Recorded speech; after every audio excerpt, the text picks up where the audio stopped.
মুসলমানদের উৎসব শবে বরাত একটা হিন্দু মসজিদে দেখার জন্য আসলো না। মুসলমানদের উৎসব শবে কদর একটা হিন্দু কোনোদিন চাওয়ার জন্য আসলো না। মুসলমানদের উৎসব রমজান মাসের রোজা একটা হিন্দু কোনোদিন তোমার সাথে সমাজ করার জন্য রাখলো না। একটা হিন্দু কোনোদিন তোমার ঈদের নামাজে আসলো না। একটা হিন্দু কোনোদিন তোমার সাথে জুমার নামাজে অংশগ্রহণ করলো না। তোমাকে দেখার জন্য পর্যন্ত আসলো না।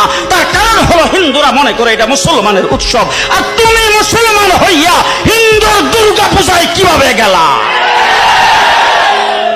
তোমার কি হয়ে গেল? তোমার কি লজ্জা শরম তুমি ধুয়ে ফেলে দিয়েছো? তোমার কি কোনো লজ্জা শরমও নাই? লজ্জা শরমও নাই। আবার কি সুন্দর বলতেছ, ধর্ম যার যার উৎসব সবাই। হাই হাই হাই, ও মুসলমান যুবকেরা ভালো করে শোনো, ধর্ম যার যার উৎসব সবার, তাইলে বিয়া যার যার বউ তো সবার।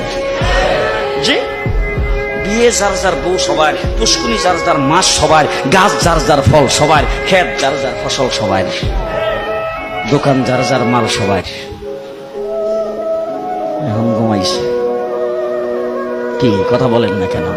তাহলে আমার দোকানের মাল যদি আমার হয়, আমার ক্ষেতের ফসল যদি আমার হয়, আমার গাছের ফল যদি আমার হয়, আমার গাছের নারিকেল যদি আমার হয়, আমি বিয়ে করলে বউ যদি আমার হয়, মুসলমান আমার পুষ্কুনির মাছ যদি আমার হয়, তাইলে ধর্ম যার উৎসব তার।